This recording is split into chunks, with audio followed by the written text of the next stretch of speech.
Up next on the countdown, saddle up your clothes, horse. It's time to ride. We're breaking down the top 10 most iconic looks in country music. We got Western wear, we got cow tour, we got yeehaw couture, we got nudie suits. I dressed appropriately. Oh. Nailed it, Billy. Now let's go ahead and set some rules for tonight's list. When it comes to honky-tonk glam, honky-tonk fashion, there aren't any rules. I'm uncomfortable with that, so let's at least throw out some guidelines. You need to have themed clothes. Like, Totally. What else? you have to be a trendsetter. Is it imitated? I think flashiness helps. Is it memorable? Put on a cowboy hat and you're done. Or just getting started. And you have to have swagger with it. You have to own it. There's top hats, there's sequins, the nudie suit, there's rhinestone boots. I don't own any of that stuff. Why am I even in Nashville? I'm guessing hot chicken or house arrest.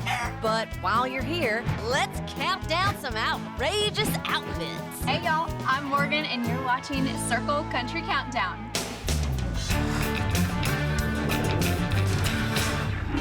Kicking things off, wrapped in one-of-a-kind Western wear, is Opry legend Mr. Porter Wagoner.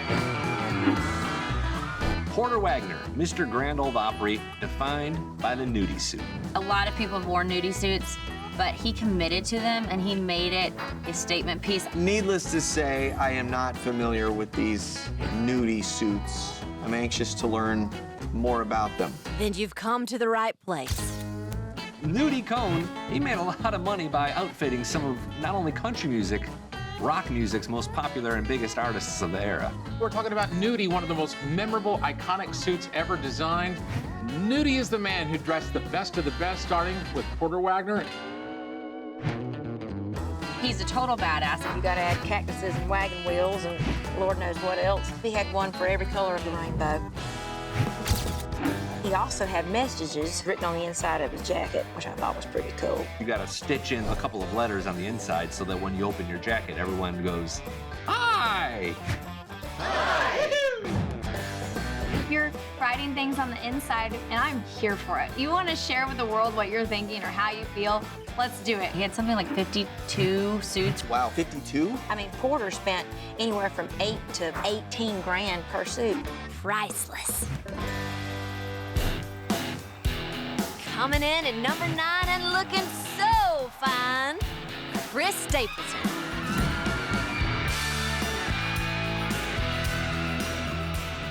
What makes his look iconic is the beard. He can't trim that beard off. With Chris, it's all about the beard, the hat, and sort of that outlaw biker look he puts on. I did hear a term that I really like. Someone referred to him as a hippie troubadour. A hippie troubadour? Break it down, please.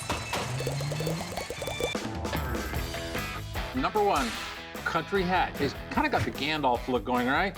Then he's got a lot of hair, especially on his chin. He's got the ZZ Top beard going on, right?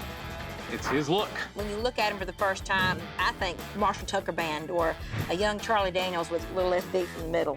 R.I.P. CDB. For those of us scoring at home, that's 3 panelists and 3 different takes on Chris's look. For something that seems so simple, this is getting complicated.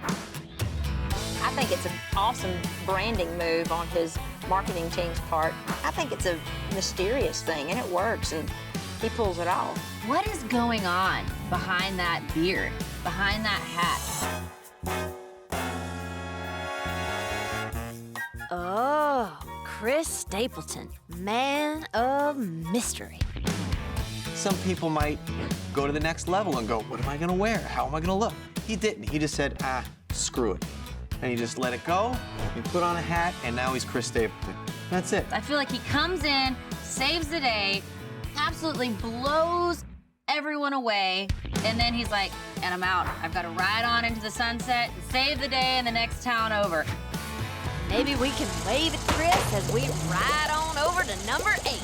And that spot goes to the Universal Minister of Love, Big Kenny. He's got everything going for him.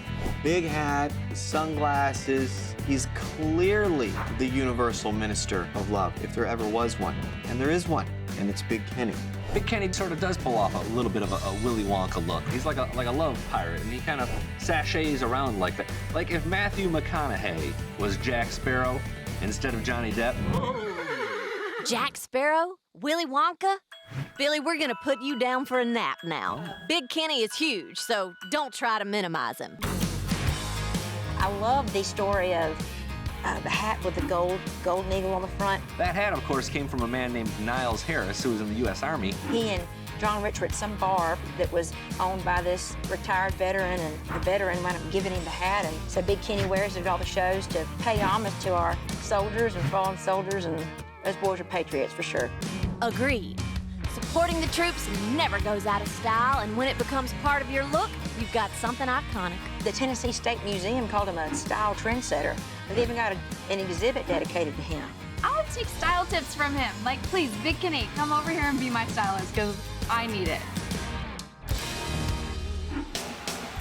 Coming up, BK's look might be in a museum, but we're headed to the Hall of Fame.